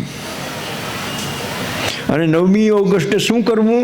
તો કે આ મુંબઈમાં જે મોટામાં મોટું મેદાન છે, કેવલિયા ગોવાળિયા ટેન્ક એમ કહેવાય મેદાન, એમાં ભાઈને પ્રતિજ્ઞા કરવી કે તમે આજથી હિન્દુસ્તાન છોડી દો. પણ આ ઠરાવ બન્યો ક્યારે? 8મી ઓગસ્ટે. 8મી ઓગસ્ટે ઠરાવ બન્યો કે આપણે શું શું કરવું. 1942ની ક્રાંતિ છોડો, ભારત છોડો આંદોલનમાં શું શું કરવું. તો એ સમિતિમાં ઠરાવવામાં આવ્યું કે અંગ્રેજો તો લંડનથી 5 જ જણા આવ્યા જ ને આપણા આખા હિન્દુસ્તાન ઉપર એનો પ્રભાવ છે. એનું કારણ શું છે? તો કે આપણા જ હિન્દુઓ, આપણા જ ભારતીય નાગરિકો એના ભેગા નોકરી કરે છે. પોસ્ટ ઓફિસમાં ઈ છે, ટ્રેનમાં ઈ છે, વહીવટ ચલાવે છે, કલેક્ટરને મામલતદારને, એ બધા ઈ જ હિન્દુસ્તાનના માણસો છે. એટલે 8મી ઓગસ્ટે ઠરાવ કરવામાં આવ્યો કે દરેક હિન્દુએ અંગ્રેજોની નોકરીમાં જ્યાં હોય, જો શિક્ષક હોય તો પીરિયડ લેવા બંધ કરવા, જો સ્ટેશન માસ્ટર હોય તો ટિકિટ લેવી બંધ કરવી, જો તાર ટપાલમાં હોય તો ટપાલ વેચવાનું બંધ કરવું, જો રેવન્યુ સર્વિસમાં હોય, કલેક્ટર મામલતદાર હોય તો એની એ કામ કરવું બંધ કરવું. અંગ્રેજોના હાથ પગ તો આપણે જ છીએ, એટલે આપણે એનો વિરોધ કરવો. હિન્દ છોડો, અંગ્રેજો યાદ આવો અમારા દેશમાંથી, અને તમે કેના આધારે ટેક્યા છે? અમારા આધારે ટેક્યા છીએ. એટલે બધાય કર્મચારીઓએ 9મી ઓગસ્ટથી પોતાનું કામકાજ છોડી દેવું. આ ઠરાવ થયો 8મી ઓગસ્ટ ભારત છોડો આંદોલનમાં. હવે જોવો શું બન્યું. 8મી ઓગસ્ટે આ આંદોલન, આ ઠરાવ થઈ ગયો. ઠરાવમાં સહી પણ થઈ ગઈ. બધા જેટલા કારોબારીના સભ્યો હતા એને સહમતિથી એમાં સહમતિ પણ આપી. એટલે 9મી ઓગસ્ટે સાંજે ગાંધીજી આખા સમાજને જાહેર કરવાના હતા કે તમારે તમારું કામ છોડી દેવાનું છે. વિદ્યાર્થીઓ હોય તો ભણવાનું છોડી દઈએ, શિક્ષકો હોય તો ભણાવવાનું બંધ કરી દઈએ, સ્ટેશન માસ્ટર હોય તો ટિકિટ ના કાપે, બસ કે ચલાવનારા હોય તો એ બસને ચલાવે, કલેક્ટર મામલતદાર પોલીસ હોય તો પોલીસની ફરજ ન બજાવે, અંગ્રેજોની કોઈ કામ આપણે ન કરવું, એમ અંગ્રેજ સરકારનું કોઈ કામ આપણે ન કરવું. ભારત છોડો એટલે કે અંગ્રેજો તમે વહેલા વહેલી તકે વહી જાઓ.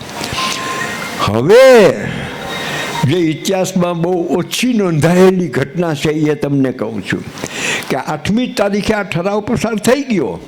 પછી ગાંધીજી બિરલા હાઉસમાં, જેમ બિરલા હાઉસ દિલ્હીમાં છે એમ મુંબઈમાં પણ છે, એ મુંબઈમાં બિરલા હાઉસમાં રાતે એના પોતાના રહેઠાણમાં આવ્યા. 8મી ઓગસ્ટ રાતે શું હતો? સવારે 5 વાગે ઉઠીને પ્રાર્થના કરે.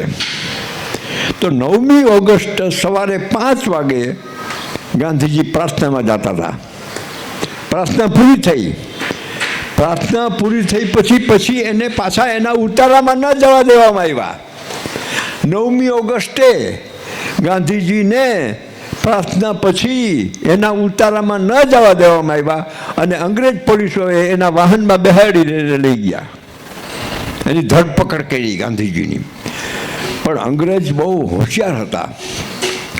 એણે ત્યારે એમ કીધું કે ગાંધીજીને આપણે જેલમાં પૂર્યા છે એમ આપણે જાહેર નહીં કરવાનું, કારણ કે અત્યારે બીજું વિશ્વયુદ્ધ ચાલી રહ્યું છે. 1942 બીજા વિશ્વયુદ્ધનો સમય, બીજું વિશ્વયુદ્ધ ચાલી રહ્યું છે.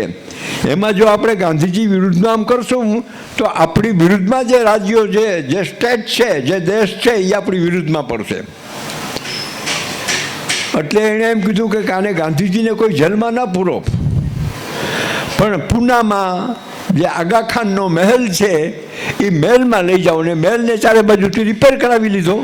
ચારે બાજુ પોલીસનો પેરો મૂકી દેવામાં આવ્યો કે ચકલું પણ અંદર ફરકે નહીં. આગા ખાન મહેલ. 9મી તારીખે સવારે ગાંધીજીને બેહાડીને ટ્રેન રસ્તે, થોડેક રસ્તે, મોટરને રસ્તે આગા ખાન મહેલમાં લઈ જવામાં આવ્યા. 9મી તારીખે ગોવાલિયા ટેન્કમાં જે ભાષણ થયું એ ગાંધીજી નહોતા, એ સરદાર પટેલ હતા. તો સરદાર પટેલ તો ગુજરાતી અને આપણો અસલ કાઠિયાવાડી માણસ, એટલે અસલ ગુજરાતી માણસ ચરોતરનો. તો એણે એમ કીધું ભારત છોડોને બદલે કે અંગ્રેજ ચડો, અંગ્રેજો ટળો. ગુજરાતી શબ્દ વાપરો કે ભારત છોડો, હિન્દ છોડો એમ નહીં, અંગ્રેજ ચડો, જાઓ હવે અમારા દેશમાંથી. એ ભાષણ થયું તો સરદાર પટેલને પકડી દેવામાં આવ્યા, સરદાર પટેલને પૂરી દેવામાં આવ્યા. ગાંધીજી તો સવારના પોરમાં પુરાઈ ગયા હતા, બપોર પછી સરદાર પટેલ. દિલ્હીમાં જવાહરલાલે ભાષણ કર્યું હતું, ત્યાં જવાહરલાલને પૂરી દીધા.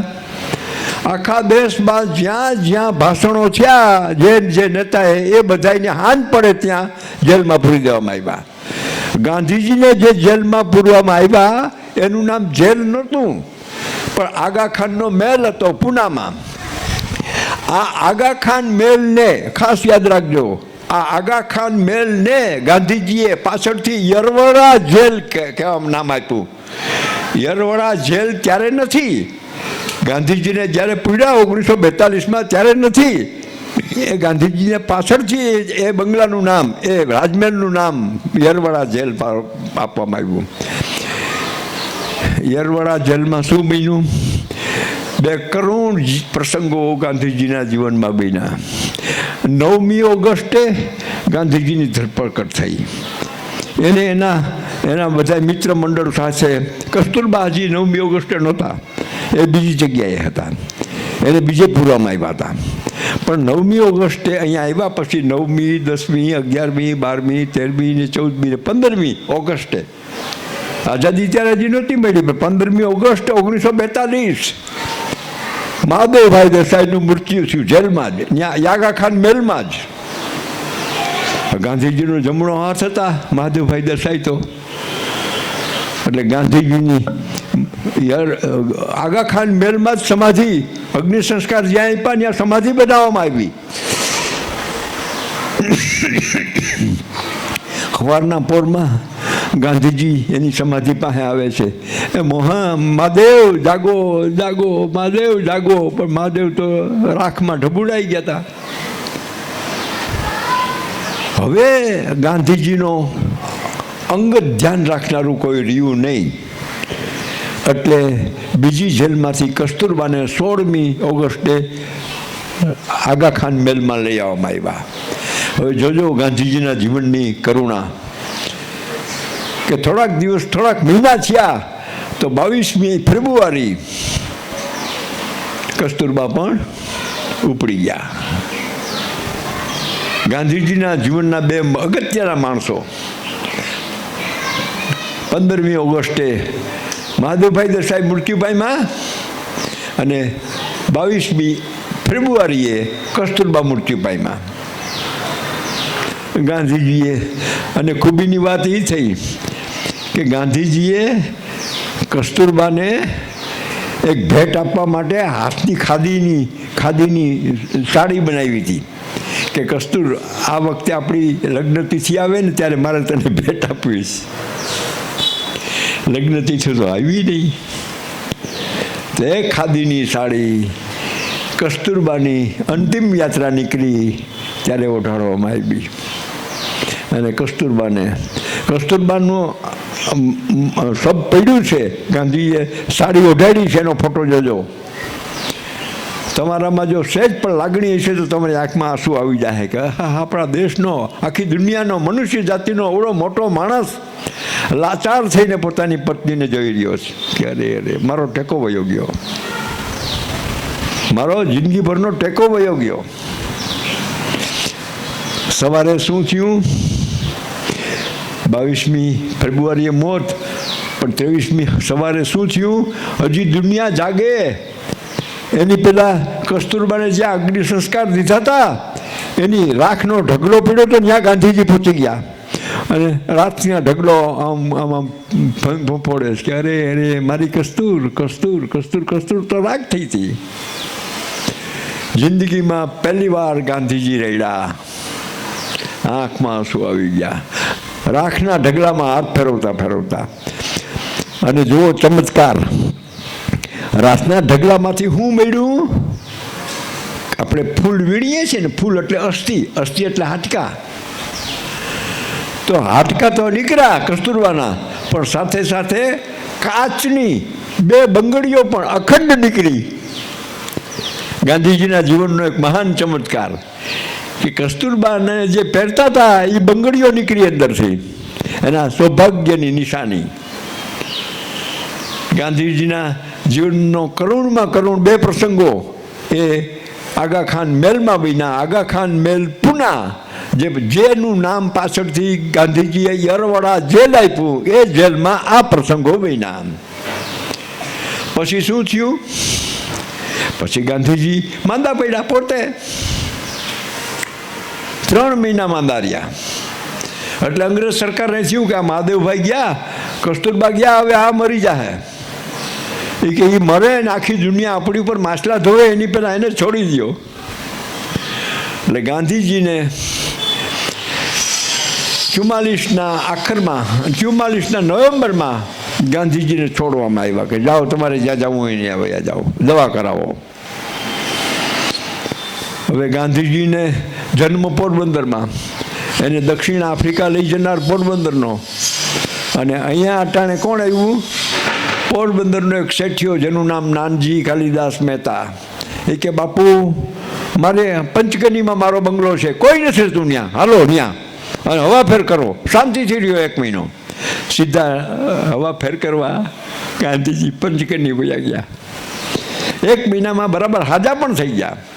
હાજા થઈ ગયા પછી એ કંઈ થોડો બેહેમ હતો, વળી અંગ્રેજની યારે લખાપટ્ટી કરી, બહુ મોટી લડાઈ હાલી. ત્યાંથી એને દિલ્હી લઈ જવામાં આવ્યા. દિલ્હીથી પછી જ્યાં દિલ્હીમાં બધું ઠેકાણે પડ્યું તો હિન્દુ મુસલમાનની હડગી. હિન્દુ મુસલમાનને કાપે ને મુસલમાન હિન્દુને કાપે. સૌથી વધારે હિન્દુઓ ક્યાં કપાણા? તો કે નોઆખલી, આજના બાંગ્લાદેશમાં કપાણા, આજનું બાંગ્લાદેશ. પણ ત્યારે એનું ગામનું નામ હતું નોઆખલી. અને ગાંધીજી ત્યાં પહોંચ્યા કે મારે આ આઝાદી નથી જોતી, મારે આ જાતની આઝાદી નથી જોતી, આ ભાઈઓ ભાઈઓ બાંધે. અરે ગાંધીજી નોઆખલી પહોંચ્યા. 15મી ઓગસ્ટ 1947 રાષ્ટ્રધ્વજ પહેલી વાર ઉપર ચડ્યો ત્યારે ગાંધીજી એની નીચે નથી. ગાંધીજી કલકત્તામાં છે, નોઆખલીમાં આટો મારે કે ભાઈઓ ભાઈઓ કાપોમાં એકબીજાને, તમે બે હિન્દુ મુસલમાનમાં ભેદ કરોમાં. જુઓ ગાંધીજીના જીવનની કરુણતા. ત્યાં મુસલમાનોને શાંત પાડ્યા, ત્યાં બિહારમાં હરગું. બિહારમાં શું થયું? હિન્દુએ મુસલમાનને કાપ્યા. કારણ કે બિહારમાં બધા યાદવો જોરદાર હતા, રાજપૂતો, મુસલમાનોને કાપ્યા. એટલે ગાંધીજી નોઆખલીમાંથી સીધા બિહારમાં પહોંચ્યા. ત્યાં અંગ્રેજ સરકારે કીધું કે અમારે તમને આઝાદી આપી દેવી છે. એટલે ગાંધીજી દિલ્હી આવ્યા સમજવા માટે, અને નક્કી થયું કે 15મી ઓગસ્ટે રાતે 12 વાગે આપણો ધ્વજ નીચે ઉતરશે અને રાષ્ટ્રનો ધ્વજ એટલે કે ભારતનો સ્વાતંત્ર્ય સંગ્રામનો ધ્વજ ત્રિરંગો ઉપર ચડશે. એ ઠરાવ થયા.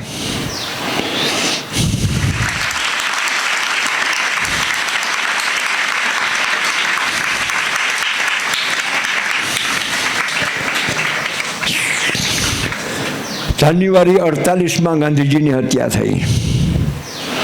એની પહેલાં 4 મહિના એ દિલ્હીમાં છે. 4 જ મહિના, સપ્ટેમ્બર, ઓક્ટોબર, નવેમ્બર, ડિસેમ્બર અને જાન્યુઆરીની જાન્યુઆરીની 30મી તારીખે બંદૂક ચાલી એની ઉપર. એક માણસ હિન્દુ એને પગે લાગે છે એમ કરીને હાથમાં બંદૂકડી હતી, એમાંથી 3 ગોળીઓ છોડી. એક પેટમાં લાગી, એક છાતીમાં લાગી. જે છાતીમાં લાગી ની પહાડામાં અટકી ગઈ એ ગોળી, પહાડે ન નીકળી. પેટમાં લાગી તો બહાર નીકળી ગઈ તો વાંધો નહોતો, તો જીવી જાત ગાંધીજી. પણ જે પહાડામાં અટકાઈ ગઈ એને કારણે ગાંધીજી હે રામ કરતા ઢળી પડ્યા. ત્યારે એક એની ભત્રીજી હતી અને એક બીજી આભા નામની એના ભત્રીજાની બહુ હતી. 2 દીકરીઓને ખંભે એની હાથ મૂકાતા અને ઢળી પડ્યા ગાંધીજી. પણ તેની પહેલાં એને શું કર્યું?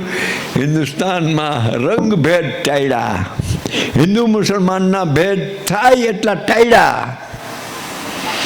પણ આજે આપણે હિન્દુઓ ક્યાં સમજીએ જ? આજ પાછા આપણે ઈ ને ઈ ગરીબને લૂંટીએ છીએ. મારે પૈસા જોતા હોય તો મારા ભાગનો રોટલો તો હું ખાઉં છું, પણ ઓલાની થાળીમાંથી અડધો રોટલો જૂટવીને પણ ખાઉં છું.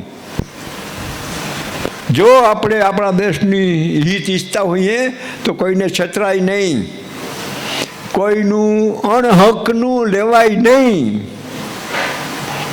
42ની ક્રાંતિનો સૌથી મોટામાં મોટો જાદુ એ કે ગાંધીજીના સિદ્ધાંત મુજબ આપણે જીવવું. હિન્દુ મુસલમાનના ભેદ નહીં, કાળા ગોરાના ભેદ નહીં, શુદ્ર વૈશ્ય ક્ષત્રિય અને બ્રાહ્મણના ભેદ નહીં, માત્ર ને માત્ર ભારતીય નાગરિક. તો 42ની ક્રાંતિ એ આપણને આ સમજાવે છે. ચાલો, જય સિયારામ.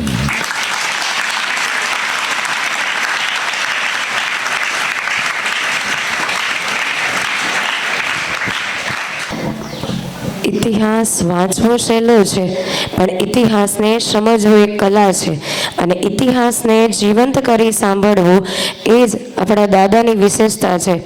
આજે આ ઐતિહાસિક ઘટનાને માત્ર પુસ્તક દ્વારા નહીં, પરંતુ ઇતિહાસના ઊંડા અભ્યાસોના મુખેથી સાંભળવાનો અવસર મળ્યો. તે આપણા સૌનું સૌભાગ્ય છે. હું ફરી એકવાર દાદાનો ખૂબ ખૂબ આભાર માનું છું.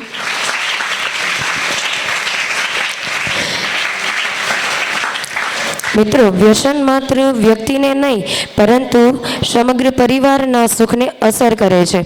આવો નશાને ના કહીએ અને સ્વસ્થ અને સુખી જીવનને હા કહીએ. નશો છોડો, જીવન જોડો. વ્યસન મુક્તિનો આ જાગૃતિસભર સંદેશ પોતાની કવિતાના માધ્યમથી રજૂ કરવા આવી રહ્યા છે ઉર્વીબેન. તો આવો તાળીઓના ગડગડાટ સાથે ઉર્વીબેનને કવિતા પઠન માટે હાર્દિક આમંત્રણ કરીએ. અહીં ઉપસ્થિત સૌના લાડીલા દાદા નરોત્તમ દાદા તથા મારા પૂજ્ય પિતાશ્રી કહું તો પણ કંઈક ખૂટે છે એવા આદરણીય પિતાશ્રી ભીમસિંહ સર તથા શિક્ષકગણ અને મારા વહાલા વિદ્યાર્થી મિત્રોને મારા જય શ્રી કૃષ્ણ. આજે હું મારી કવિતા રજૂ કરીશ. કવિતાનું નામ છે વ્યસન મુક્ત ભારત. હે યુવાન, પ્રભુએ આપ્યો છે તને અમૂલ્ય માનવ અવતાર. શા માટે ગુમાવે છે તું જીવનનો અમૂલ્ય સાર? ક્ષણ ક્ષણનો પ્રમાદ બનશે જીવનનો વિનાશ. જાગ હે યુવાન, હજુ બાકી છે નવી આશ. દારૂ, બીડી, વિમલ ને તમાકુ જીવનના સૌથી મોટા શત્રુ. આજે જ કર ત્યાગ તેમનો, બન દેશનો સાચો સપૂત તું. ન કર વ્યસન નશાનું, કર વ્યસન જ્ઞાનનું. પુસ્તકને મિત્ર બનાવ, જીવન જીવ સન્માનનું. સત્ય, સેવા, શ્રમ અને સંસ્કાર બનાવ જીવનનો સાચો આધાર. તારું તેજસ્વી ચરિત્ર જ બનશે દેશનો શણગાર. આજે જ સંકલ્પ લઈ લે તું, ન વ્યસન કરીશ ન વ્યસન કરવા દઈશ. ઘર ઘર ગામે ગામ જઈને વ્યસન મુક્તિનો દીપ પ્રગટાવીશ. જ્યારે યુવાનો જાગશે ત્યારે ભારત ભાગ્યે જાગશે. ત્યારે દરેક હોઠ પર એક જ નાદ ગુંજશે, વ્યસન મુક્ત ભારત, વ્યસન વિનાનું ભારત. જય હિન્દ, જય ભારત.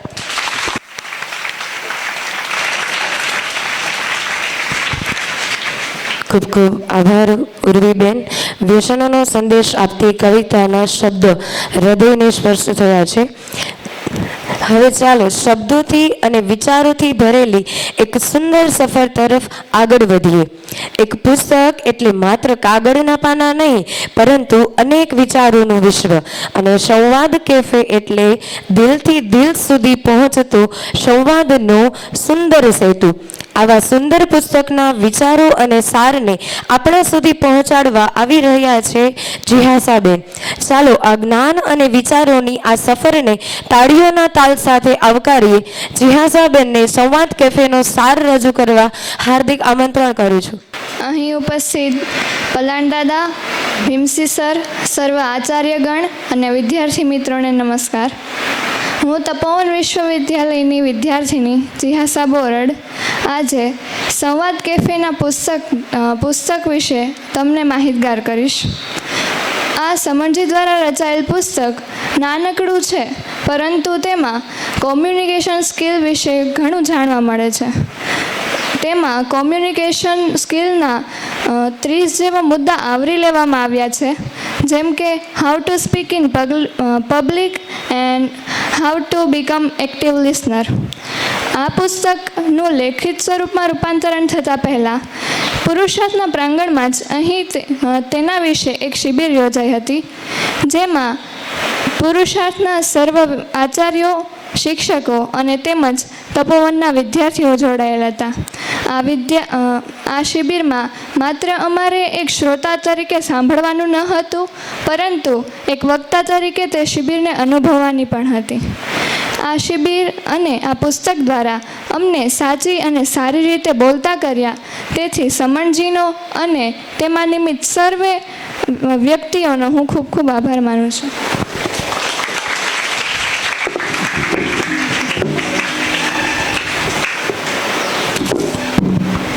ખૂબ ખૂબ આભાર જિહાસાબેન. ત્યારબાદ શબ્દો જ્યારે દિલથી નીકળે ત્યારે તે સંવાદ બને છે, અને સંવાદ જ્યારે જીવનને સ્પર્શે છે ત્યારે તે સાહિત્ય બને છે. તો આજના આ કાર્યક્રમમાં એક સુંદર સાહિત્ય ક્ષણ આપણી રાહ છે એ જોઈ રહી છે. ત્યારે સમણ શ્રી શુદ્ધપ્રજ્ઞજી દ્વારા લખાયેલું 83મું પુસ્તક એટલે સંવાદ કેફે.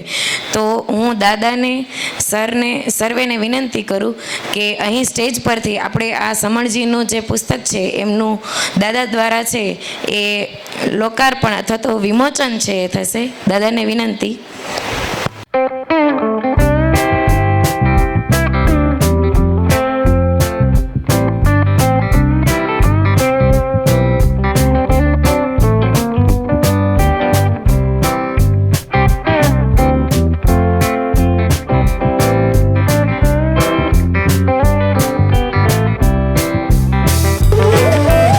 શુભ પ્રસંગે સમણજી દ્વારા છે આપણને સંદેશ, શુભેચ્છા સંદેશ છે એ પાઠવવામાં આવેલો છે.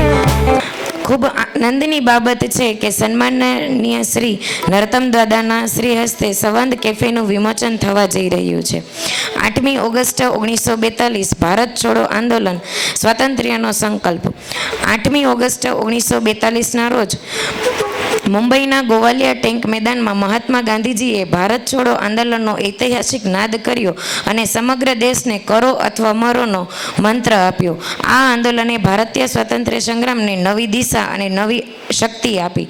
આ ઐતિહાસિક દિવસની સ્મૃતિમાં પુરુષાર્થ સ્કૂલના વિદ્યાર્થીઓ માટે જાણીતા ઇતિહાસકાર અને સાહિત્યકાર શ્રી નરોત્તમ પલાણ દાદા દ્વારા વિશેષ વ્યાખ્યાનનું આયોજન કરવામાં આવ્યું છે, જેમાં તેઓ આંદોલનની પૃષ્ઠભૂમિ, સ્વાતંત્ર્ય સેનાનીઓના પુરુષાર્થોના ત્યાગ અને દેશપ્રેમના મૂલ્યો વિશે બાળકોને પ્રેરણાદાયી માર્ગદર્શન આપશે. આ જ ગૌરવપૂર્ણ અવસરે પુરુષાર્થ દ્વારા પ્રકાશિત સંવાદ કેફે દિલથી દિલ સુધી પહોંચવાની રેસીપી પુસ્તકનું પણ વિમોચન કરવામાં આવી રહ્યું છે. સ્વાતંત્ર્ય આપણને દેશ માટે જીવવાની પ્રેરણા આપે છે, જ્યારે સારો સંબંધ સમાજને જોડવાની શક્તિ આપે છે. આ એક તરફ દેશપ્રેમનો ઇતિહાસ અને બીજી તરફ જીવનને વધુ અર્થપૂર્ણ બનાવતી સંવાદ કળાનું આ પુસ્તક બંનેનો સંગમ શિક્ષકો, વિદ્યાર્થીઓ અને ઉપસ્થિત સૌ માટે પ્રેરણાદાયક બની રહેશે. આપણે સૌ તાળીઓથી એક વખત આ શુભેચ્છા સંદેશ છે એનો આભાર માનીશું. ત્યારબાદ કાર્યક્રમને આગળ વધારતા હું તપોવન વિશ્વવિદ્યાલયની વિદ્યાર્થીની હીરબેનને વિનંતી કરીશ કે તેઓ અહીં આવી અને પોતાનું ગીત છે એ રજૂ કરશે. હીરબેન.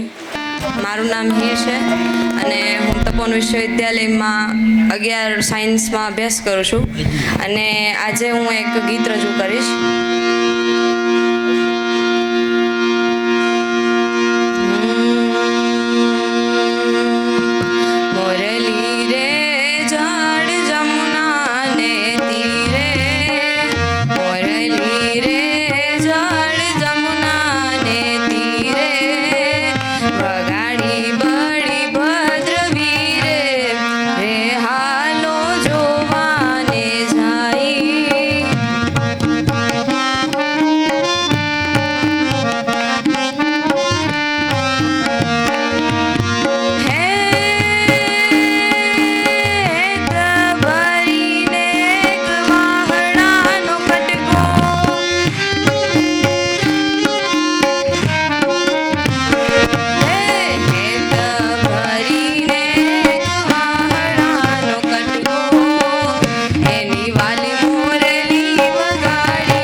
ત્યારબાદ કાર્યક્રમને આગળ વધારતા હું શાળાના નિયામક શ્રી ભીમસિંહ સરને વિનંતી કરું કે અહીં આવી અને આપણને પ્રાસંગિક ઉદ્બોધન આપશે. ભીમસિંહ સર.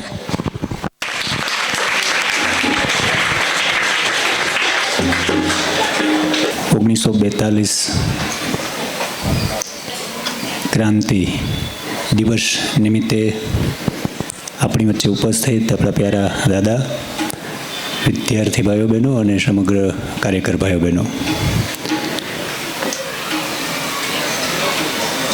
આઝાદ થયા એને આટલા વર્ષો થયા, પણ આઝાદી કેવી રીતે મળી, એના માટે કેવા લોકોએ મહેનત કરી, એ દિવસને આજે વિશેષ રીતે સમજવા માટેની દાદાએ આજે બહુ સરસ રીતે વાત મૂકી છે. ગાંધીજી ઉપર ખૂબ જ વાતો થાય છે,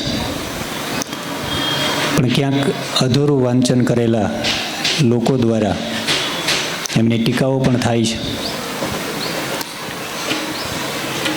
ગાંધીજીને સમજવા એટલા સહેલા નથી કે એક આત્મકથા વાંચી લઈએ અને ગાંધીજી વિશે આપણે વાતો કરીએ.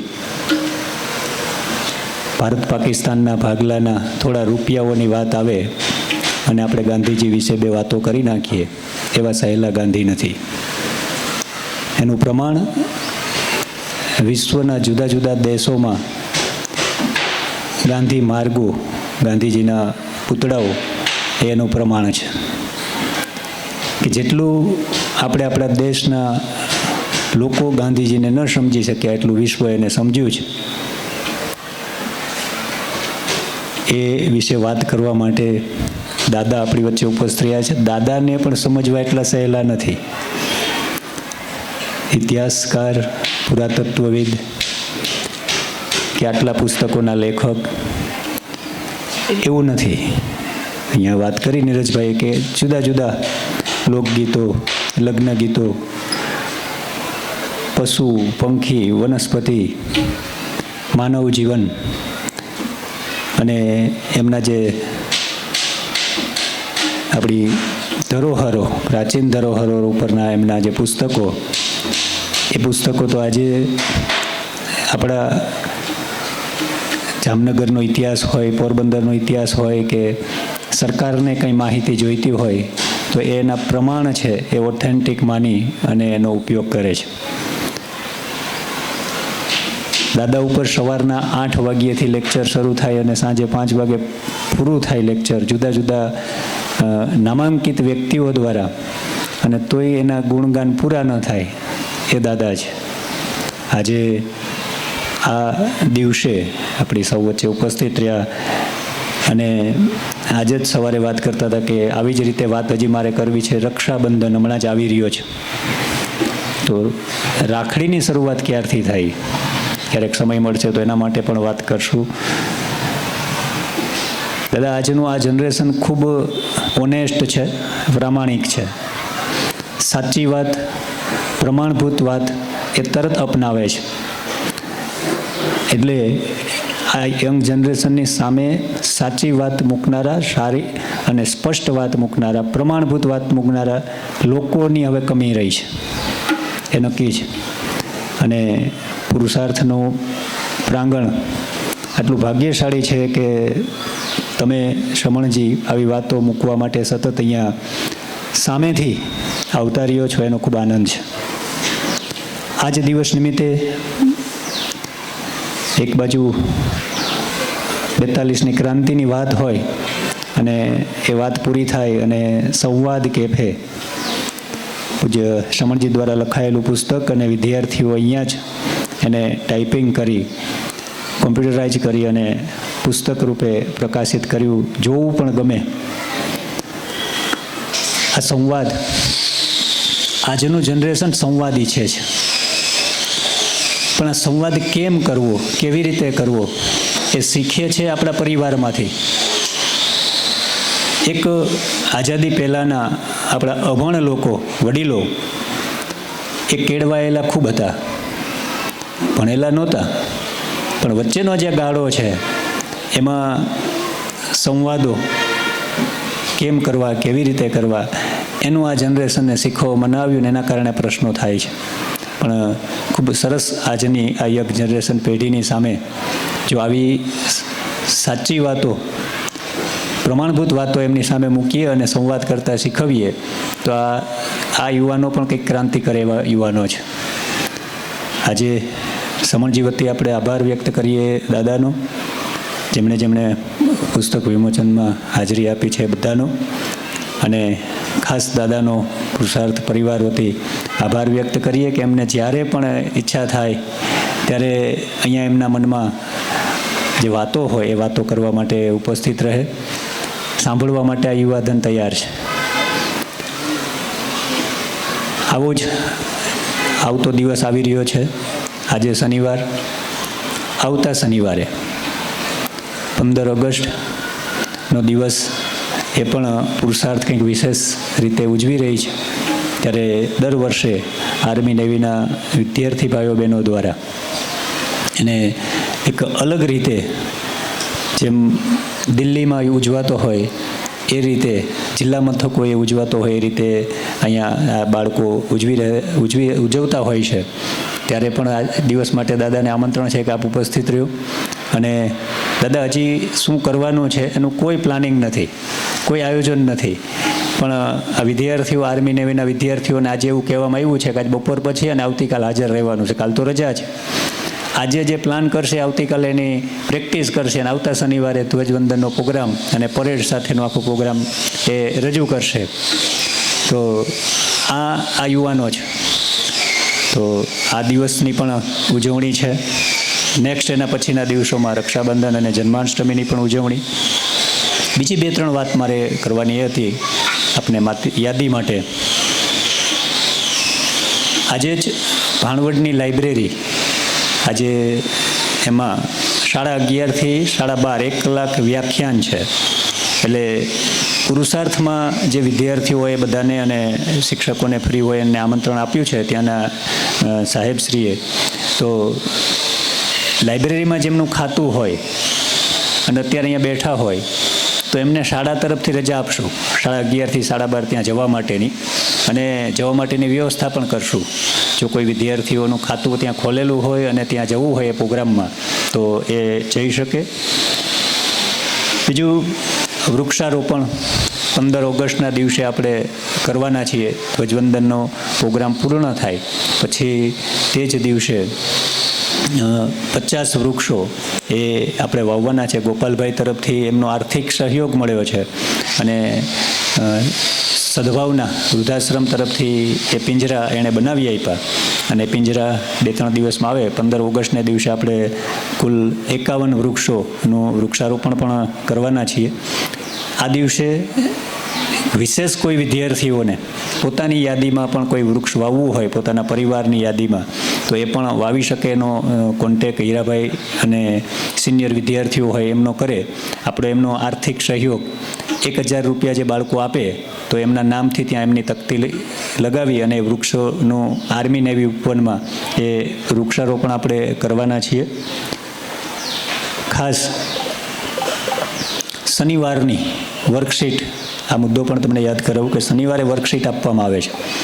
આ શનિવારની વર્કશીટ છે એ એક બાજુ તમારા માટે હોય છે. નવા વિદ્યાર્થીઓને ખ્યાલ નહીં હોય કે તમારા જે વિષય હોય એના રિલેટેડ વર્કશીટ શિક્ષકો કાઢતા હોય છે. એ તમારે અને તમારા પરિવારે સાથે રહીને વર્કશીટને સોલ્વ કરવાની હોય, અને બીજી બાજુ પાછળ કરંટ ઘટનાઓ બનતી હોય એના અનુસંધાને એક પ્રેરક પ્રસંગ હોય. તો આ વર્કશીટ છે એ તમારે વાંચીને તમારા મમ્મી પપ્પાને સંભળાવવાની હોય છે.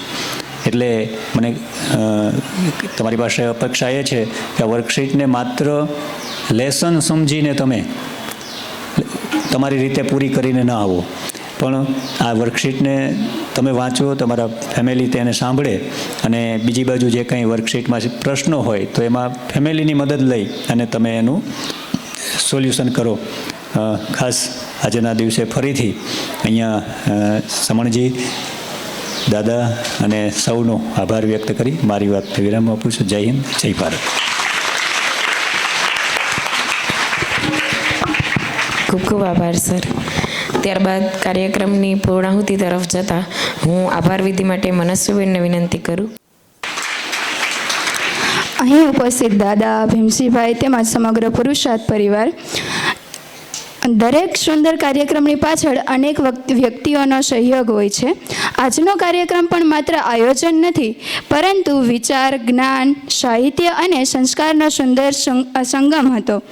આ કાર્યક્રમને પોતાની ઉપસ્થિતિથી ગૌરવ આપનાર આપણા માનનીય નરોત્તમ પલાણદાદા તેમજ સંવાદ કેફના લેખક સમણ શ્રી શ્રુત પ્રજ્ઞાજી અને સરનો, તેમજ તમામ કાર્યકર ભાઈઓ બહેનો અને તમામ વિદ્યાર્થી ભાઈઓ બહેનોનો હું હૃદયપૂર્વક આભાર માનું છું. અંતમાં હું એટલું જ કહીશ, ઇતિહાસ આપણને મૂળ સાથે જોડે છે, સાહિત્ય આપણને વિચારતા શીખવે છે, અને સંવાદ આપણને એકબીજાની નજીક લાવે છે. તો આપણે આજના કાર્યક્રમમાંથી ખાલી માહિતી નહીં, પરંતુ તેને આપણે પ્રેરણા લઈને આપણા જીવનમાં આગળ વધારીએ, તે માટે હું દાદાનો તેમજ બધાનો ખૂબ ખૂબ આભાર માનું છું. જય હિન્દ, જય ભારત.